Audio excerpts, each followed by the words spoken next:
कुछ कहानियां होती हैं जो सिर्फ किस्से नहीं लगती, ऐसा लगता है जैसे वो इतिहास का कोई खोया हुआ पन्ना हो।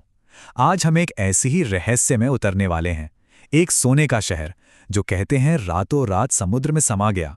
तो क्या ये सिर्फ एक कहानी है या हजारों साल पुराना कोई सच? चलिए पता लगाते हैं। सोच कर देखिए, एक ऐसा शहर जिसका जिक्र हमारे पुराने ग्रंथों में है।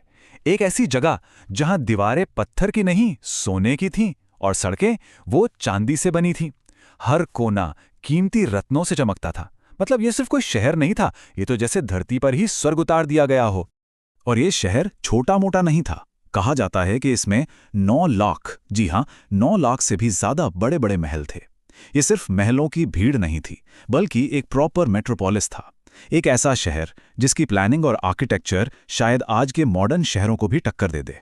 लेकिन फिर अचानक एक ही दिन में ये सारा का सारा वैभव, ये पूरा शहर समंदर की लहरों में खो गया। तो सबसे बड़ा सवाल तो यही है ना? क्या ये बस एक मनगढ़ंत कहानी है या समंदर की गहराइयों में सच में हमारा कोई इतिहास दफन है? तो इस रहस्य की तह तक जाने के लिए हमें सबसे पहले उस कहानी को समझना होगा जो हजारों सालों से चली आ रही है। वो कहानी जो हमारे महाभारत और पुराणों जैसे ग्रंथों में लिखी है। तो कहानी कुछ यूं है कि भगवान कृष्ण ने समुद्रदेव से जमीन मांगी और उन्हें मिली 12 योजन जमीन, मतलब आज के हिसाब से करीब 150 स्क्वायर किलोमीटर। और इस जमीन पर देवताओं के आर्किटेक्ट विश्वकर्मा ने एक ऐसा शहर बनाया जो किसी अजूबे से कम नहीं था। सोचिए, चौड़ी चौड़ी सड़कें जो सीधे पोर्ट तक जाती थीं, एडवांस्ड इरिगेशन सिस्टम और अपने आप में पूरे बाजार, सब कुछ था वहां। और इस शहर का नाम द्वारका। इसका मतलब ही है द्वारों का शहर या द गेटवे। इसके बड़े बड़े गेट सिर्फ सुरक्षा के लिए नहीं थे, बल्कि ये जमीन और समंदर के बीच ट्रेड और कल्चर का भी एक गेटवे थे। लेकिन इतनी शानदार सिटी के नसीब में तबाही लिखी थी, और ये तबाही आई 2 श्रापों के रूप में। पहला श्राप था गांधारी का, जो उन्होंने महाभारत युद्ध के बाद पूरे यदुवंश को दिया था कि वो खुद ही एक दूसरे को खत्म कर देंगे। और दूसरा श्राप मिला ऋषियों से, जब कृष्ण के बेटे साम ने उनका मजाक उड़ाया था, और इसी श्राप ने विनाश को पक्का कर दिया। और हुआ भी बिल्कुल वैसा ही। उन श्रापों का असर हुआ, यदुवंशियों ने आपस में लड़कर ही खुद को खत्म कर लिया। और जिस पल भगवान कृष्ण ने देह त्यागा, कहते हैं समंदर की लहरें उठी और देखते ही देखते पूरी की पूरी द्वारका नगरी को अपने अंदर समा लिया। पीछे रह गई तो सिर्फ एक याद। सदियों तक द्वारका सिर्फ किताबों में, कहानियों में जिंदा रही। लेकिन फिर आई 20वीं सदी और कुछ ऐसे सुराग मिलने शुरू हुए जिसने इस कहानी को एक असली आर्कियोलॉजिकल खोज में बदल दिया। और यहीं से मिथक और हकीकत के बीच की लाइन धुंधली होने लगी। ये पूरी खोज ना एक पहेली की तरह धीरे धीरे सामने आई। शुरुआत हुई 1930s में, जब कुछ मछुआरों और पायलटों ने पानी के नीचे अजीब सीधी सीधी लाइनें देखने की बात कही। फिर 1963 में जमीन पर पहली खुदाई हुई। लेकिन असली गेम चेंजर मोमेंट आया 1979 में, जब डॉक्टर SR राव ने इस खोज को जमीन से उठाकर समंदर की गहराइयों में पहुंचा दिया। और उसके बाद तो 21वीं सदी की टेक्नोलॉजी ने इस राज से पर्दा उठाना ही शुरू कर दिया।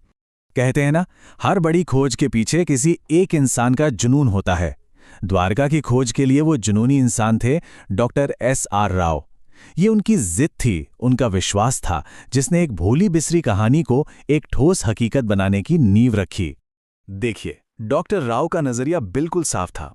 वो कहते थे कि महाभारत और पुराण जैसी किताबें सिर्फ धार्मिक ग्रंथ नहीं हैं, बल्कि ये हिस्टोरिकल डॉक्यूमेंट्स हैं जिनमें सुराग छिपे हैं। और बस इसी एक सोच ने उनकी पूरी खोज को एक दिशा दे दी। लेकिन ये रास्ता बिल्कुल आसान नहीं था। सोचिए, बाकी के एकेडमिक्स उन्हें शक की नज़र से देखते थे। सरकार से फंडिंग मिलना तो जैसे नामुमकिन था। और 1980s में अंडर वाटर खोज के लिए टेक्नोलॉजी भी बहुत लिमिटेड थी। हालात इतने मुश्किल थे कि कई बार तो उन्हें अपनी जेब से पैसे लगाकर इस खोज को जिंदा रखना पड़ा। पर इन सब मुश्किलों के बावजूद राव और उनकी टीम ने जो ढूंढ निकाला, वो सच में इतिहास बदलने वाला था।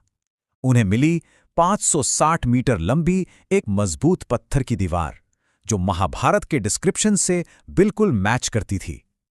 उन्हें 30 से ज्यादा पत्थर के एंकर्स मिले, जो ये साबित करते थे कि यहां एक बहुत बिजी पोर्ट हुआ करता था। और सबसे बड़ी बात, उन्हें जो आर्टिफैक्ट्स मिले, उनकी कार्बन डेटिंग सीधे सीधे महाभारत के टाइमलाइन पर जाकर बैठ रही थी। तो डॉक्टर राव ने एक दरवाज़ा खोल दिया था और अब बारी थी 21वीं सदी की, जहां मॉडर्न साइंस इस पूरे रहस्य को एक बिल्कुल नए एंगल से देखने वाला था। एक ऐसा एंगल जो डिवाइन कर्स की जगह एक नेचुरल डिजास्टर की तरफ इशारा कर रहा था। साल 2001 से 2007 के बीच national institute of ocean technology ने हाईटेक इक्विपमेंट के साथ इस खोज को आगे बढ़ाया। एडवांस्ड सोनार, जो साउंड वेव से समंदर के नीचे का नक्शा बनाता है, उसने एक पूरे शहर का डिजिटल ब्लूप्रिंट तैयार कर दिया। और जब डाइवर्स नीचे गए तो उन्हें शहर की नींव, ड्रेनेज सिस्टम, पिलर्स, सब कुछ मिला। मतलब अब ये सिर्फ कहानी नहीं थी, ये आंखों देखा सबूत था। और फिर सामने आया सबसे हैरान कर देने वाला सच। वहां मिले कुछ आर्टिफैक्ट्स की उम्र, जब उनकी कार्बन डेटिंग की गई तो पता चला कि वो 9000 साल पुराने थे। 9000 साल, ये तो हड़प्पा सभ्यता से भी हजारों साल पहले की बात है। इस एक खोज ने इंडिया की पूरी नोन हिस्ट्री को हिलाकर रख दिया और एक सवाल खड़ा कर दिया कि क्या हमारी सभ्यता की जड़ें और भी ज्यादा गहरी हैं।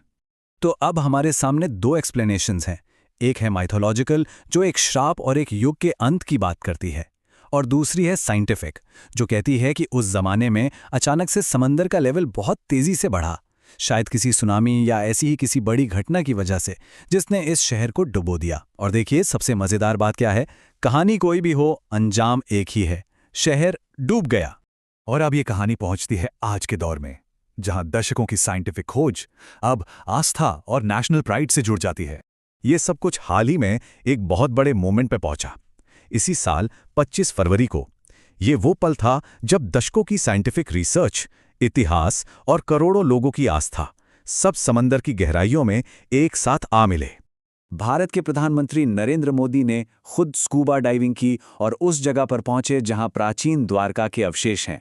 वहां उन्होंने भगवान कृष्ण के प्रतीक के तौर पर एक मोर पंख चढ़ाया। ये एक बहुत ही सिंबॉलिक मोमेंट था जिसने इस आर्कियोलॉजिकल साइट को नेशनल प्राइड और हमारी आध्यात्मिक विरासत का सेंटर बना दिया।